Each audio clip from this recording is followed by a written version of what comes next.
Welcome to our My IVF Answers webinar, and it's great to be back here with all of you. Welcome, and I do hope that you prepared some of the interesting questions as always, because we are here to discuss and help you out with some of the answers. But before that, let me introduce our two special guests today. It's a little bit different stuff here, because we just have two presenters instead of one, which is always good, because this is Elisa Moya. You can see her, and I believe that you might have seen her already, because she has been our presenter before a few times already. And Elisa is the embryologist, and also Dr. Francisco Anaya is with us as well. He has also had a webinar with us before, so I'm glad that you are both back. And Dr. Francisco is the gynecologist, and both of them are working at Vistahermosa clinic, which is located in Alicante. Beautiful Alicante, which is very hot from what I've heard a few minutes ago. So I'm very happy that you are here with us, and I know that it's going to be interesting. And both Elisa and Dr. Francisco have prepared 3 interesting cases. So of course they will start with that. They will explain all the protocols that were taken, etc., and explain all the details. But afterwards, as always, it will be time for your questions. So don't forget, type those in, and Dr. Francisco and Elisa, I'm sure they will help you out. Elisa and Francisco, great to have you. And how are you feeling? I hope you have plenty of energy and are ready to present the case, because of course today we will talk about genetics, and of course as I've mentioned, there will be cases, right? So how are you? Yes, of course. So thank you very much, Caroline, for the introduction. And we are happy to be here with you again. And I hope you enjoy it all. I mean, I hope it's interesting for you and helpful. Exactly. That's why we are here. I have no doubt that it's going to be interesting. I've seen it already a little bit, so I know. But of course, okay, have a look. I think that it's time to go ahead, okay? And yeah, let's get going with the presentation. Okay, so let's start. So good afternoon. Can you all hear me? Yes, I think so. So today we're talking about different cases with genetic issues. As you can see in the index, first of all, I'm going to make a little introduction. Then I'm going to explain 5 different cases that we had in our clinic. And for last but not least, a short conclusion. So a genetic disorder is a disease caused by a change in a DNA sequence away from the normal sequence. Genetic disorders can be caused by a mutation in one gene. This is what we call monogenic disorder. By mutation in multiple genes, we will call this multifactorial inheritance disorder. By a combination of gene mutations and environmental factors, or by damage to the chromosomes. This would be changes in the number of the structure of entire chromosomes. So almost all diseases have a genetic component. Some diseases are caused by mutations that are inherited from the parents and are present in the individual at the birth. But other diseases can cause during the person's lives. Such mutations are not inherited from the parent, but occur either randomly or due to some environmental factor. So today we're going to focus only on monogenic diseases and chromosomal structures. First of all, I'm going to explain a little bit about PGT-A. This is one of the genetic studies in embryos that allows detecting genetic alteration or mutations in a specific gene in embryos that would cause a monogenic disease in the offspring when there's a known reproductive risk. So for its application, it's necessary to previously know the genetic cause of the disease under study. So the first case that I'm going to talk about is the monogenic disease cystic fibrosis. Cystic fibrosis is the autosomal recessive disease most common in Caucasian population. And it is a disease that causes thick, sticky mucus to build up in the lungs, digestive tract, and other areas of the body. It is one of the most common types of chronic lung diseases in children and young adults, and it's also a life-threatening disease. So this couple came for a doctor visit, and she was 31 years old and had a low ovarian reserve. And also her mother had an early menopause at 39 years old. And he was 38 years old with a normal sperm analysis. So before they started the treatment, they decided to do a basic panel of monogenic diseases. And curiously, both obtained a result that they were carriers of cystic fibrosis. So with this result, the approach of the type of treatment had to be changed, and they were recommended to undergo PGT-M. So regarding to their stimulation, she was prescribed 9 days of treatment with antagonists. Ovarian stimulation of 7 follicles suitable for puncture was obtained, and of which we obtained 7 ovocytes. And the 7 were metaphase 2. This is the stage indicated for fertilization. 3 of the ovocytes were fertilized, and these 3 fertilized ovocytes continued to develop up to day 3 of culture with good quality. All 3 were biopsied on day 3 and grown until day 5. And of the 3, there were 2 affected embryos and 1 carrier. So the 2 affected embryos were discarded, and the carrier was able to be transferred. We transferred the carrier embryo at day 5, fresh, and the patient became pregnant. So the next case is about Fragile X syndrome. This is the most common form of inherited intellectual disability. This disease is caused by a specific gene. Normally, this gene produces a necessary protein that is needed for the brain development. But a defect in this gene causes a person to make little or not such protein. So people who have only a small change of the gene do not have symptoms of Fragile X syndrome, but people with major changes can have severe symptoms, such as intelligence problems, ranging from some learning disabilities to severe intellectual disability, emotional and social problems, speech and language problems, and especially in male patients. And this is because Fragile X syndrome is caused by a mutation in a gene that is located in the X chromosome. So as we know, women have 2 X chromosomes, while men have 1 X chromosome and 1 Y chromosome. So women who inherit an X chromosome with the abnormal gene, they have another X chromosome with the normal gene, so the syndrome is less common in women, and it occurs less serious. But when men have this only X chromosome with the abnormal gene, the patient will have more severe symptoms. So in this case, the 33-year-old patient knew she was carrier of the Fragile X mutations since she had 2 male cousins affected by the syndrome. In this case, she had a normal ovarian reserve, and her 36-year-old husband was a non-carrier of the mutation and had a normal seminogram. So as for the stimulation, antagonists were also added, and we obtained 13 ovocytes, of which there were specific stage to fertilize, so they were all in metaphase 2. 11 were fertilized, and 8 biopsied in day 5. 2 of the biopsied embryos were non-carriers of the disease and non-suitable for, 2 of the biopsied embryos were non-carriers, so they were suitable for the transfer.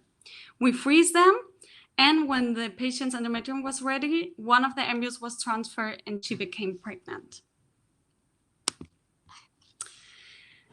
So Steinert disease, this is an autosomal dominant chronic multisystemic hereditary disease with slow progression and high variable heritability. And it can manifest at any time of life from birth to older age in both men and women. So this is a muscle disease characterized by myotonia and multi-organ damage that combines varying degrees of muscle weakness, arrhythmias, cardiac conduction disorders, cataracts, endocrine damage, or sleep disorders. So So the last case about monogenic diseases that we'll talk about is about the couple where the woman was affected with this disease, Steinert disease, and she also had a low ovarian reserve. His husband, with 42 years old, had a normal sperm analysis. And for her ovarian stimulation, she took 8 days of antagonist, and we obtained 5 ovocytes, and only 3 of them were in the specific maturation stadium. 2 of them were fertilized and both biopsied at day 3 of culture. And there we also rectified it in day 5.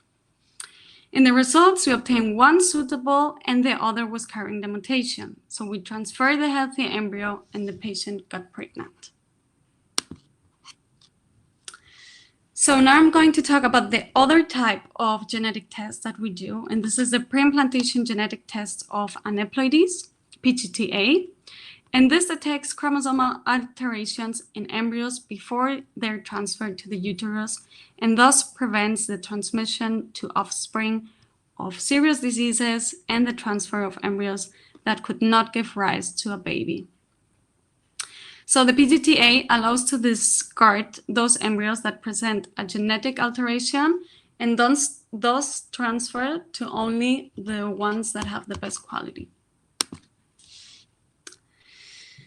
So repeated abortions are a pathology that is recognized after the accumulation of 3 or more pregnancies interrupted by spontaneous miscarriages. So this type of miscarriage is suffered by a 6% of the population, and a risk percentage increase when it has already happened at some occasion.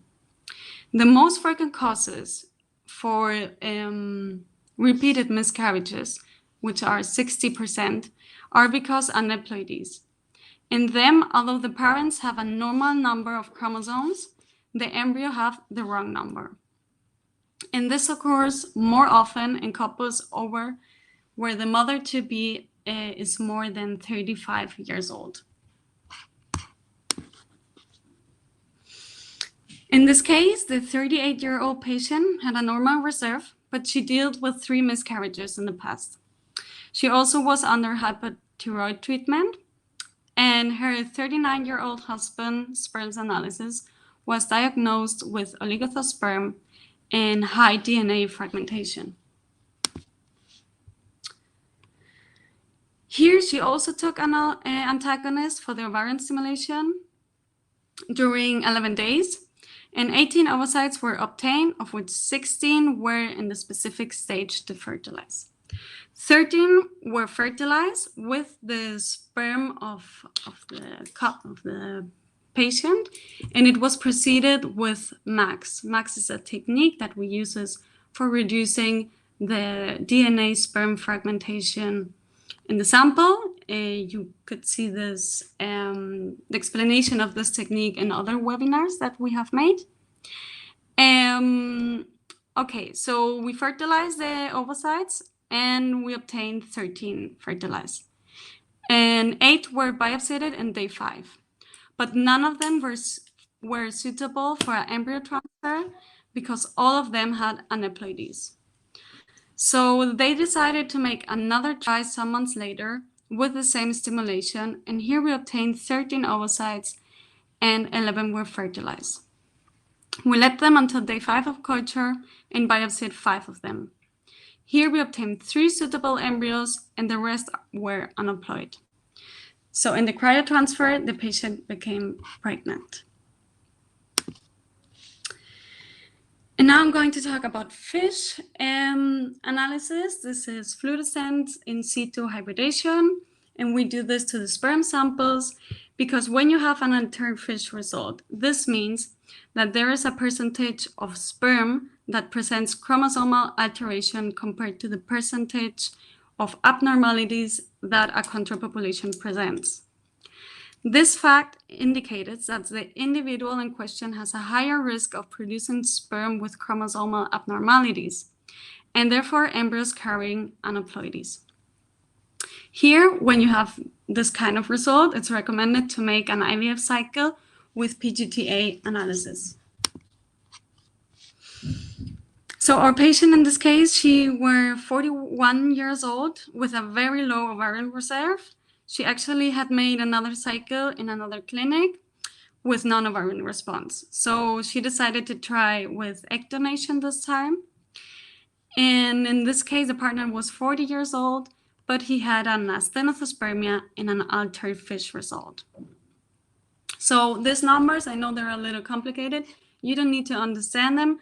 I just want you to know that we obtain a total disomy of sexual chromosomes of 0.9 and an autosomic chromosomes disomy of 0.5. So this referred data is out of range with respect to the control population. And the XY disomy rate is increased 3 times over the control value, and the diploidy rate is increased 2.7 times the control value. So from the egg donation, we obtained 21 follicles and 17 ovocytes in the specific stadium. There were 13 fertilized and 7 embryos were biopsied and vitrified. We obtained 3 suitable embryos and the patient got pregnant in the first cryotransfer. So in this presentation, we have exposed 5 successful cases with complications. They are successful mainly because seeing the complication of each patient, the 5 have become pregnant in the first or in the second try. So we know this is not always the case and that there are couples who can become frustrated. But here I will give you some data from our clinic about the successful rates that we have in every treatment. So the 90% success rate corresponds to 3 IVF tries. That includes fresh transfers with transfer of excess cryopreserved embryos. So the chances of pregnancy are related to the number of attempts and the personalization of the treatment. Likewise, they will depend on the age and the number and quality of the eggs, and of course of the sperm sample. Egg donation is one of the treatments that has the best results. Its high percentage of success in 2 cycles is of 95%. And this makes this a safe technique, reducing likewise the rate of miscarriages and malformations. So this technique is also not influenced by the age of the patient, and it's important that the patient has a normal uterus. And for last, PGT-A treatment, as you know, you need to combine an IVF cycle and then doing the PGT-A. And as I explained before, it detects abnormalities in the embryo, and this allows us to select the embryo with the best implantation possibilities, increasing the success rate and the chances of having a healthy baby at home, and also reducing the rate of miscarriage and malformations. So 1 cycle of IVF and PGT-A would be a 75% of success. So each patient has their own medical history and a number of factors that can lead to infertility. Above all, genetic factors are more complex and highly varied. This is why it's important to study each case and select which is the best treatment for each couple. And that's why we always try sooner or later to get the best solution. So now we are ready for your questions, if you have any. Let me see here. Hi, of course, I'm right here. So thanks a lot, Elisa, for explaining and providing all those interesting cases. That's what I meant, of course. And thank you for taking your time and explaining all those details, what has been done to being able to achieve the successful outcome. So thanks a lot. And yes, you are right. There are some questions right here. So of course, now it will be time for those. And if you haven't asked anything yet, go ahead. It is your time. Both Elisa and Dr. Francisca are right here to help you out. So I just want to mention, if someone joined a little bit later, Elisa is the embryologist and Dr. Francisco is the gynecologist at PreGen Vistahermosa. So they definitely have experience and can help you out with any questions, not only, I guess, related to genetics. So go ahead, type those in. And let's have a look, okay? As I mentioned, there are some questions here, and the first one is right here. So how can you improve your egg quality? I have had 2 IVF rounds and 3 eggs at blastocyst, but all came back unemployed after PGT-A testing. I want to improve my results for 3rd try. Thanks in advance. A ver, realmente depende también de la edad. Claro. Well, Well- it depends mostly on your age. It's very important to know the age of the patient, as we will make an idea of how many eggs or how many healthy embryos we're going to get. Okay. Yes.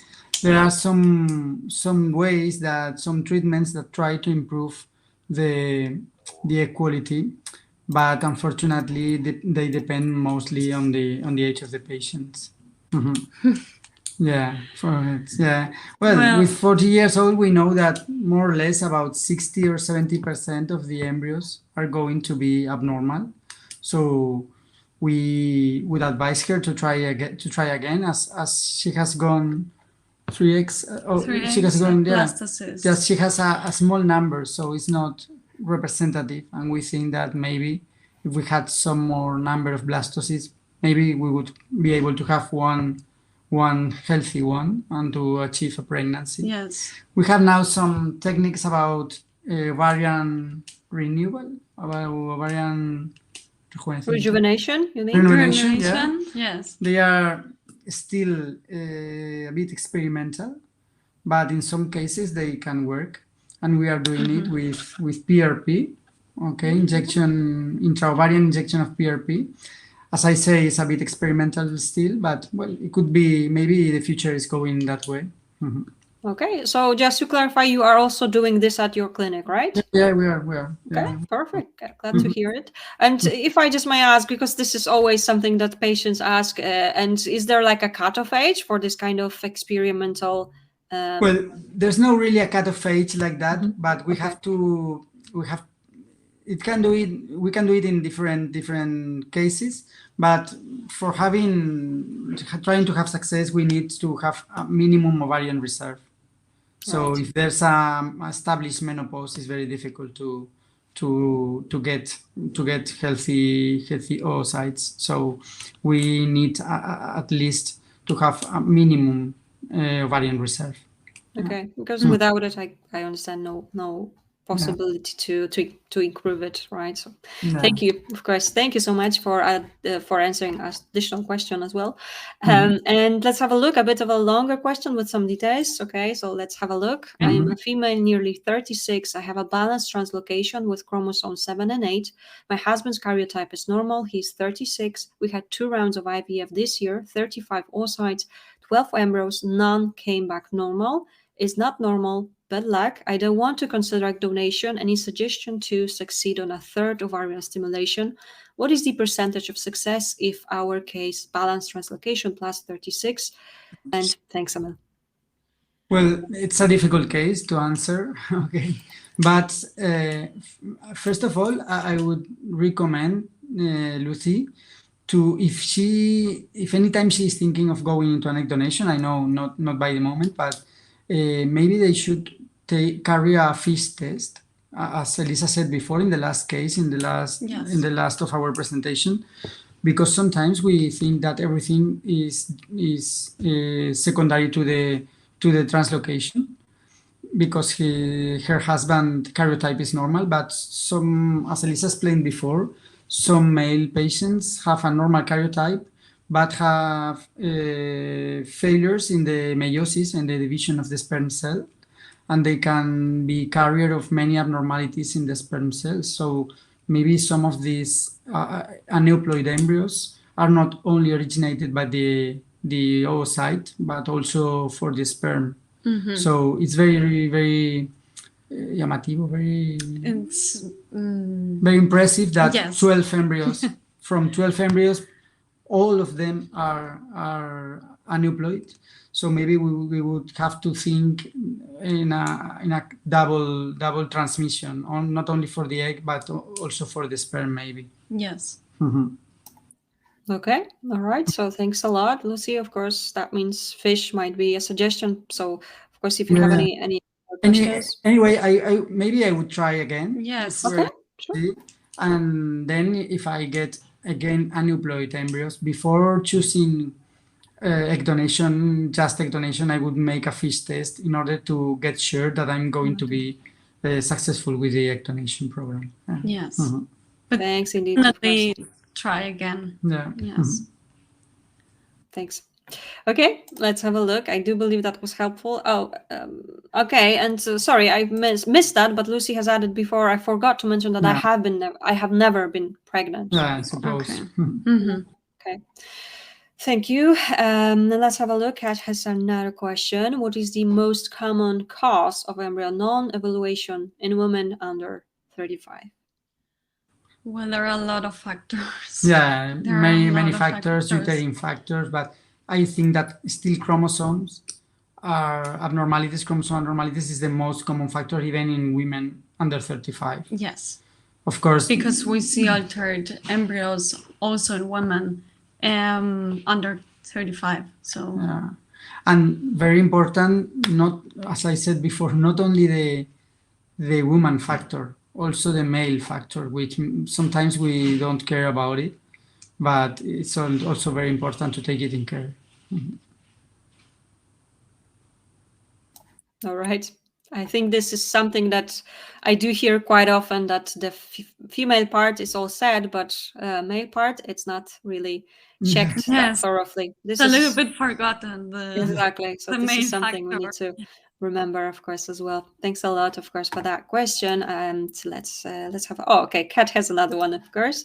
So, would you recommend testing a frozen embryo for PGT-A, or is it too risky to thaw it for testing?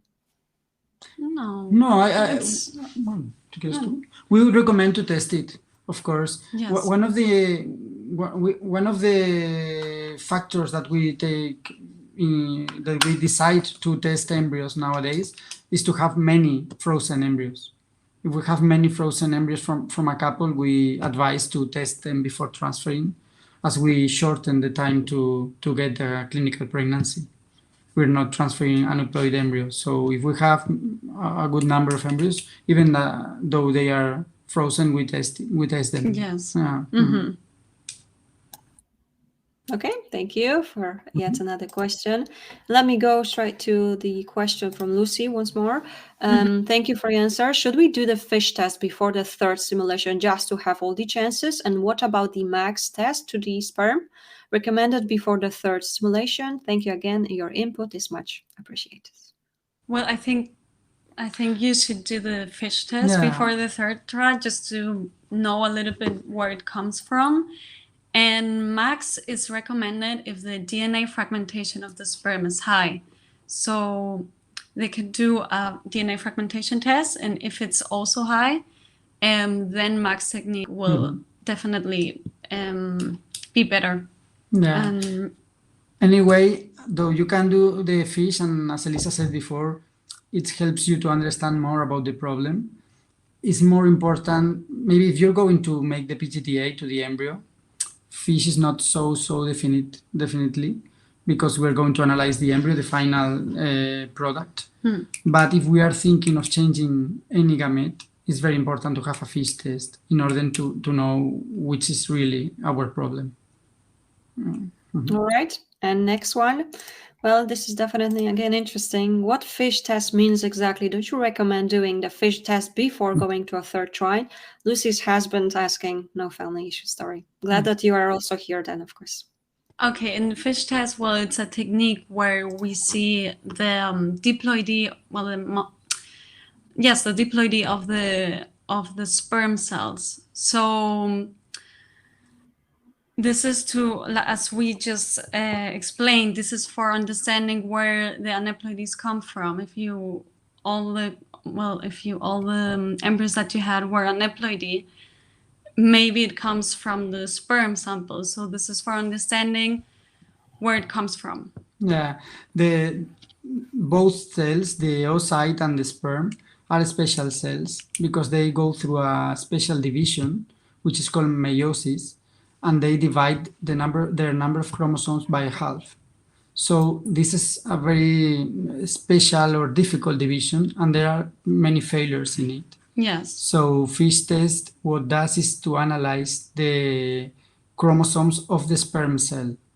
And there are many patients that they have a normal karyotype in blood and abnormal FISH test. So Yes. it's important to carry it. We do it more and more every day. Yeah. Yes, we do it a lot, actually. Yes. Okay.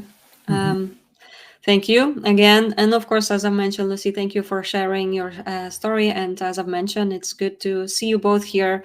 We are always happy that, couples are coming here and asking. Both parts are definitely important. So thanks a lot. And as you can see, there is a thank you, I guess, from either Lucy or Lucy's husband, of course. Thanks so much. All right. Next question, straightforward question from Kat. Is PGT-A recommended in embryo adoption? Well, actually not really. You can do it, but it's not really recommended because if the embryo adoption, it is the most of the times from donors or from patients that are she under 35 and he under 40. So in the most of the cases, they are healthy embryos, of course. So in the first place, it's not really recommended. Yeah, you could do it, but it's not the course. main indication Yes. for it. You see. Okay.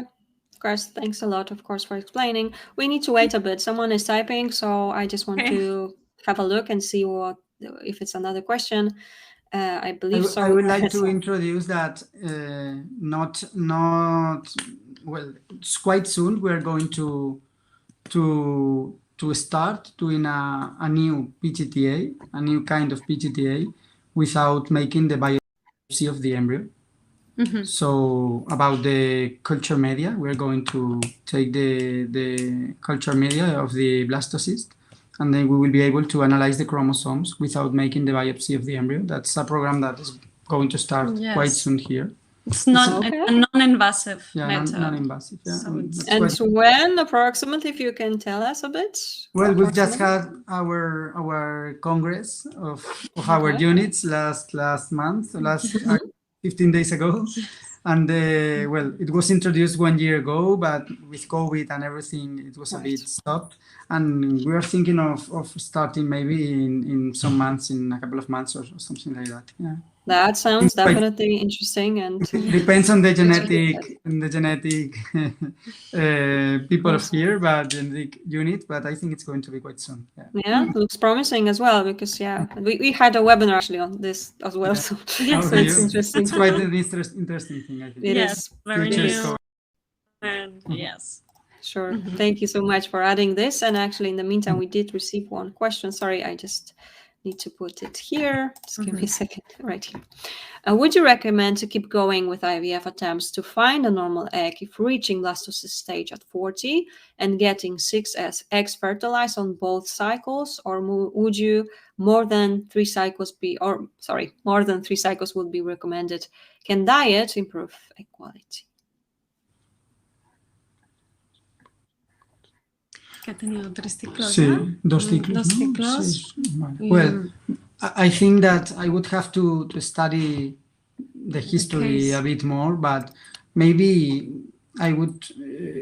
we could offer this patient to make 1 more cycle, but in some time you have to decide to change the strategy. You cannot be making IVF for all your life.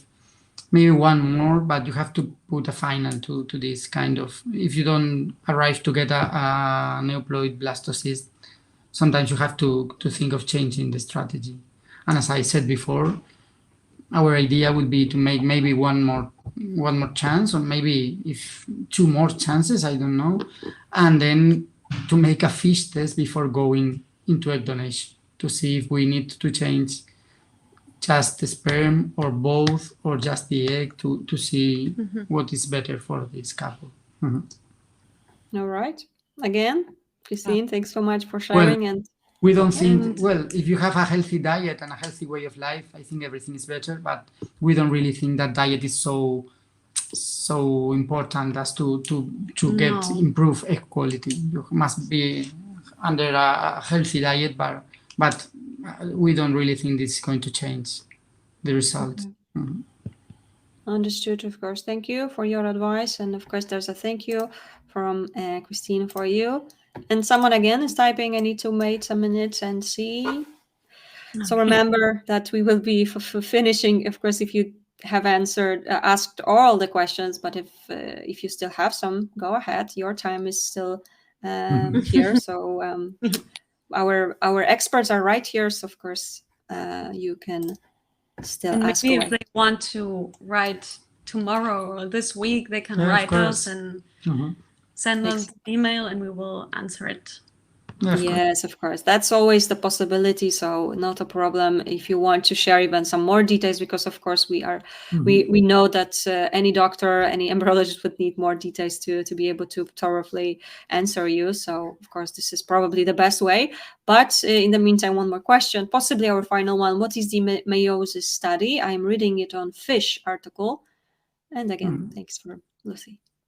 Yeah, the meiosis is the division we mentioned before, that the sperm cell and the oocyte is taking to divide the chromosomes by the half. That's why they have half the chromosomes of any other cell, in order to join the sperm with the oocyte and get a normal baby.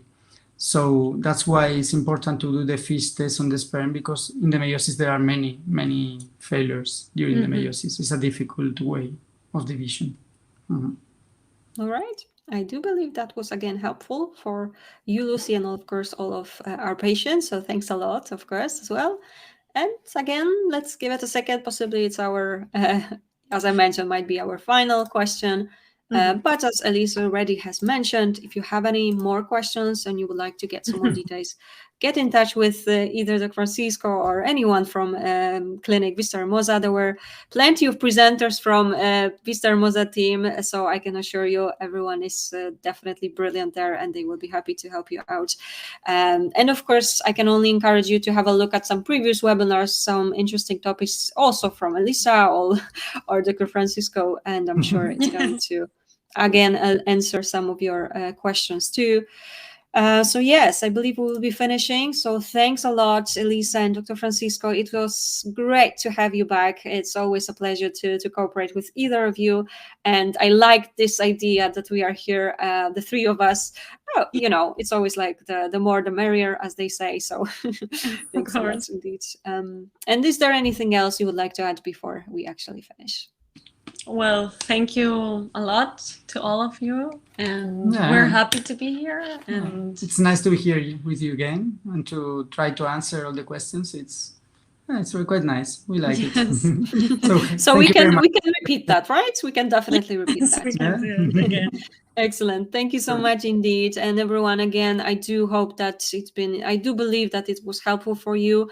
And as always, fingers crossed. And I hope you will get some positive news soon as well, of course. That's why we are also here. We always love to hear such news. So we are looking forward to that. And Elisa, Dr. Francisco, till our next webinar. And everyone have a lovely evening. Enjoy it, and of course we will be back with some more webinars for sure very, very soon, next week actually. But of course, Elisa, Dr. Francisco, I'm already looking forward to the next one. Okay. Okay. Thanks so much. Bye. See you soon. Have a good night. Bye. Bye.